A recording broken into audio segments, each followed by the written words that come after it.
whiskey drinking man. I drink every... What's going on, everyone? I'm Dan. I'm Jake. And we're one half of the Broken Cork Bourbon Podcast. And today, Jake, you like movies, right, buddy? I love movies. You like origin stories?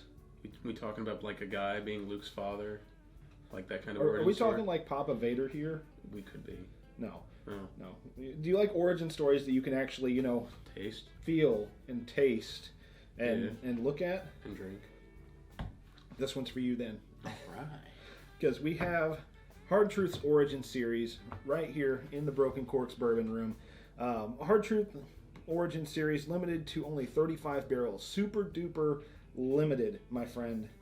You're not going to find it. Get lucky. We got lucky. So, 3 different mash bills that were produced by a Kentucky distillery under the watchful eye of master distiller Brian Smith. 35 barrels in total. 12 barrels of their bourbon whiskey mash bill. I can't even talk today. It's like I've been drinking already. I wouldn't know anything about that at all. So 12 barrels of the bourbon whiskey mash bill, 12 barrels of the wheated bourbon mash bill, and then 11, I can't do math either, 11 barrels of the rye whiskey mash bill that we know as the Sweet Mash Rye, that beautiful green label that we see in stores now. But this is a Kentucky rye. And for some reason there's one less barrel of it. This is a Kentucky Sweet Mash Rye. I wonder where that one barrel went. Someone must have put it in their truck and just kind of... You know how those picks go. Or whatever. So, Brian Smith also went on to say it's a rare opportunity to taste our history, and that they're calling this limited release, obviously, their origin story. Which, I mean, what an origin story to have for a distillery so young that's already making such huge waves in the industry. Seriously, they have become Indiana's premier destination distillery. I swear, I love Starlight. There's so much to do at Starlight, but if you go to the campus of Hard Truth, they have cabins you can stay in. They have a concert venue now. A full-blown restaurant. Full-blown restaurant. Big Woods Restaurant Group is doing very well there. And I mean, the tour is great. The tasting room is absolutely beautiful. And heck, you can even do a private barrel selection right there. Oh yeah, not yet, I don't think. Oh, you can. Oh, that's right, they had started. The he talked to us about it. Yeah, the walk-in thing. And not to mention the ATV tours.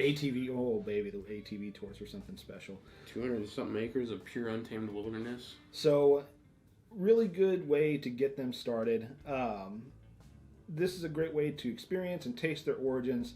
And it's fair to say that there will never be whiskeys produced that have flavor profiles like these. So, with that being said, you want to get into these? Yeah, but I'm going to say this. This is the first time that I'm ever hearing of a Kentucky Sweet Mash. Kentucky Sweet Mash? Well, I mean, there are a couple distilleries in Kentucky that do Sweet Mash. But they don't ever advertise it as a Sweet Mash. You know what I mean? It's not like Sweet Mash bourbon. It's always just, bourbon.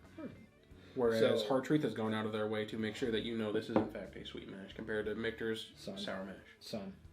Oh, man. So the first one we're tasting today is the Bourbon Whiskey Mash Bill number 1. So this is going to be some kind of blend or mixture of corn, rye, and malted barley. I've already nosed this once, and Jake, put your seatbelt on, buddy. This is the first time that anyone's ever actually nosed a bourbon whiskey out of, Hard Truth. Yeah. Because they haven't released a bourbon whiskey yet under their own name. So, God. It's always but the Schoonovers it's not their name. It's all sourced. Yeah. Any of their bourbon right now is sourced.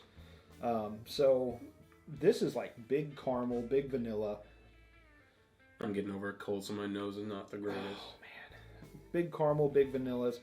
It smells super sweet. That's all I got. You get some oakiness because, these are all 5 years old. These are age stated at 5 years. I should have mentioned that. I'm a terrible host. No, but you do get a little bit of the char from the barrel.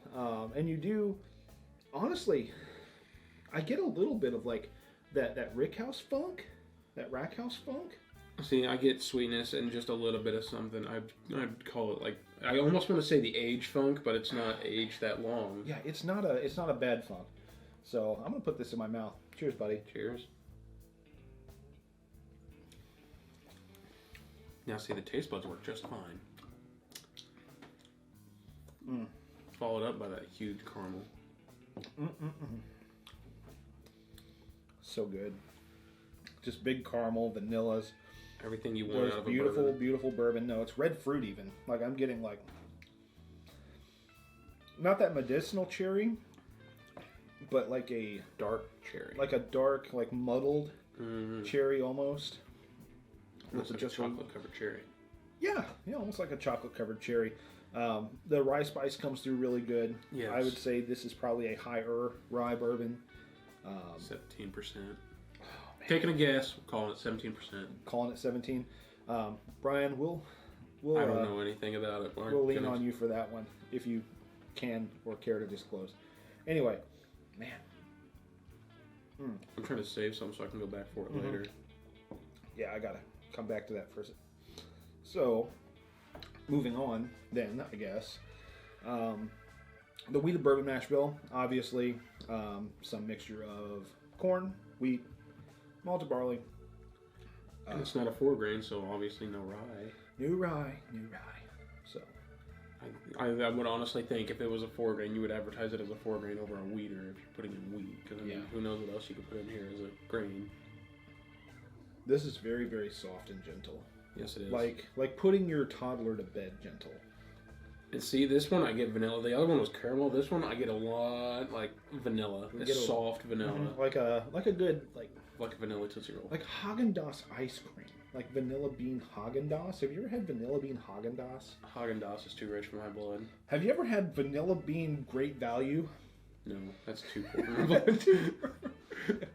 Somewhere in the middle, yes. Like, okay. Breyers, there you go. Okay, Breyers? Yeah, there you go. Bean Breyers. Really, really big vanilla note in this one. Like a vanilla Tootsie Roll, yeah. Actually, you know what? Yeah. Vanilla Tootsie Rolls are some of my Rolls. favorite Tootsie Rolls, man. I'm going in. I'm sorry. You're going in? I'm okay. Going in. Right.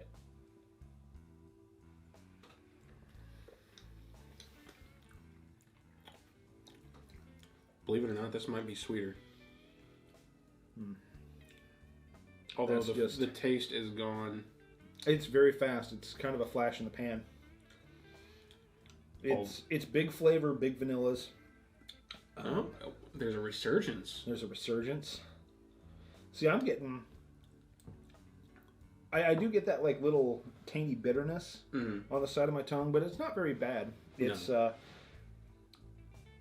it's enough to let you know it's there, but not enough to deter you just away from it. Yeah. Come across the table. Hey man, strangle you. Not like Homer.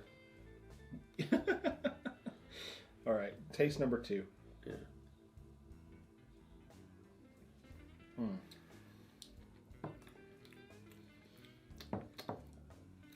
See, the bitterness came through a little more that time, I think.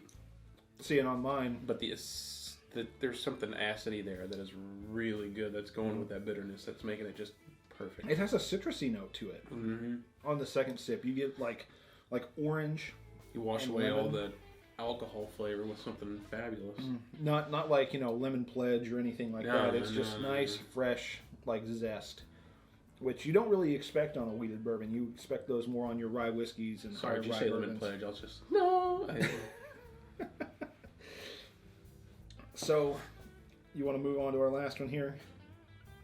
Maybe. Yeah, possibly. I guess so. Okay. It's a rye. You know how I feel So, about rye. yeah, It's a sweet mash rye, though. You It's know how sweet I feel mash about rye. sweet You know mash you rye. like this. I do. But yeah, coming in hot, a 5-year-old version of Hard Truth Sweet Mash Rye that we all know and love. This Except one, out of Kentucky. Except, yeah, out of Kentucky. So, on the nose. On the nose. Big rye. Green grass. Green lemon. grass, lemons. And then something small that's really sweet back at the back end. Like, okay, I know you probably like a have... lemon square. Lemon square? Yeah, like a lemon square. On a summer's day. I can see that, lemon square. Have you ever, like, smelled lemongrass? Yeah. Okay, I didn't know because I know you're not a big vegetable / whatever fan. I find my way into the woods. And... But yeah, this has like a lemongrass, like lemon bar, lemon square kind of effect to it on the nose. I really like that. It has a little black pepper on the back It end. almost makes me think of like a lemon meringue pie as I drove by somebody's house with a fresh cut grass. Fresh cut grass lemon meringue pie. Well, because you even get that sweetness of the meringue. I mean, it's all coming together. You know what? I'm going in. I'm talking myself into it. Yep.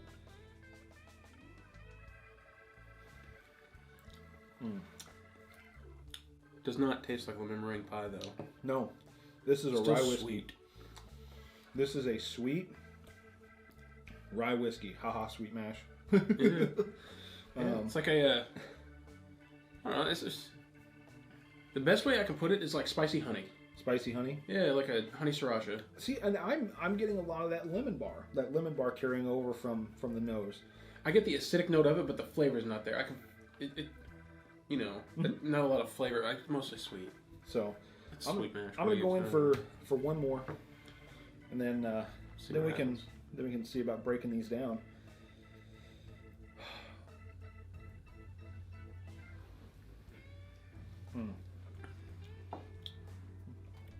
Now the sweetness comes out even more.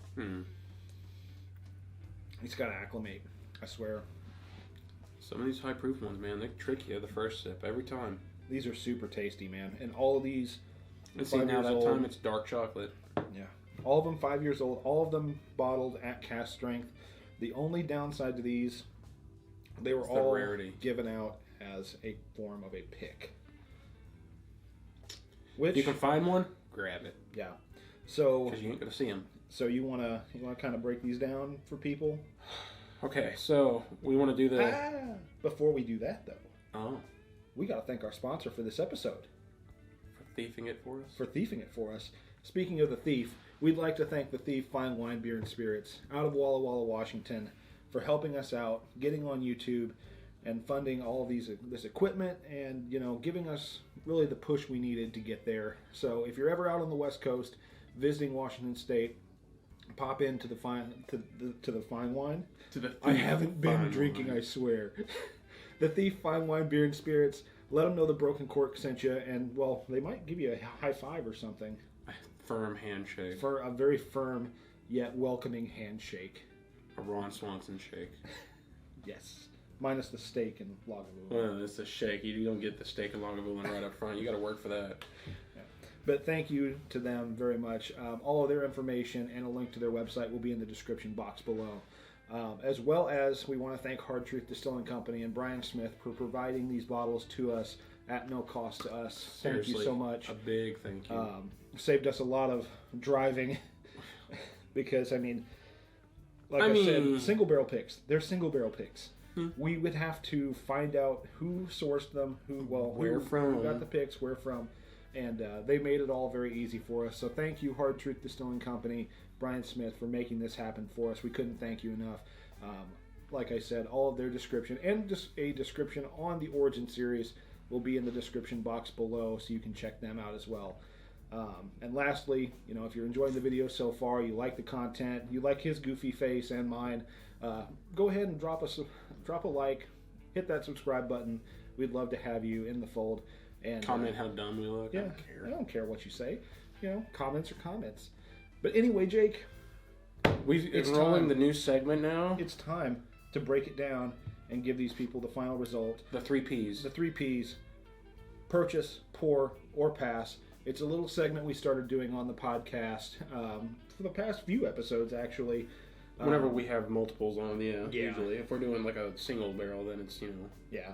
It's hard to purchase, pour, or pass one. So, based on our recommendations, we're going to tell you whether we think you should just go out and outright buy it, get a pour of it from a friend or a bar before you decide to make your purchase, or just pass on it and leave it on the shelf altogether. I'm going to go out on a limb and, just say I know what we're probably going to say about these, but let's go from the start. The Kentucky Sweet Mash Bourbon Whiskey, where are we at on that one? Purchase, yeah. How about the Wheated Bourbon? Purchase. I can see it. Now the Rye Whiskey. Purchase. Yeah. Now, I'm going to make it difficult on myself and say you have to... There's a little game that teenagers and an adult man like to play, and everybody knows it, but instead of those 3 words, we're going to do purchase, pour, pass. Okay. Say if you have to pick one to do of each, which one are you doing? Oh, goodness gracious me. This is so easy for me. This is kind of hard for me because all of them have really good elements.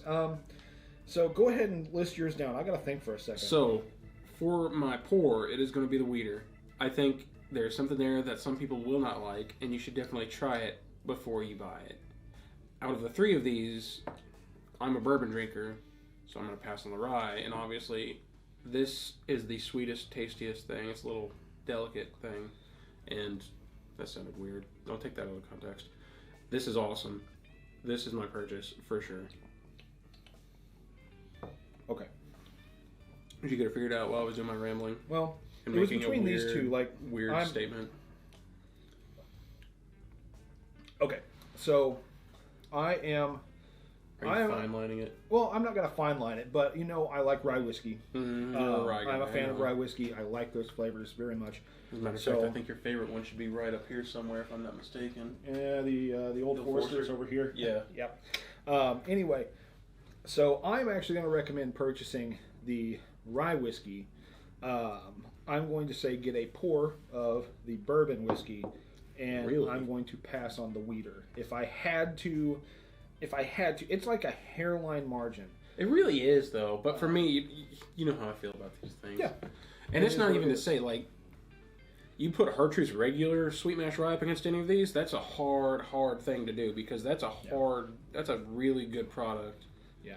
I think Hard Truth is doing some great stuff, and I can't wait to see what they're going to be doing in the future. Dude, maybe they'll make an Indiana sweet mash bourbon. That would be a killer. Well, I mean, this is proof that it's happening. We just got to wait on it. Pray the gods. So, I think that's going to wrap it up for us on this one. Again, if you liked the video, hit that subscribe button, drop a like, and a comment below. All the information to our sponsors and to Hard Truth will be in the description box below. And until next time, guys, I'm Dan. I'm Jake. Reminding you, keep your bar stocked, your glass is full, and your mind on the pulse of America's national spirit.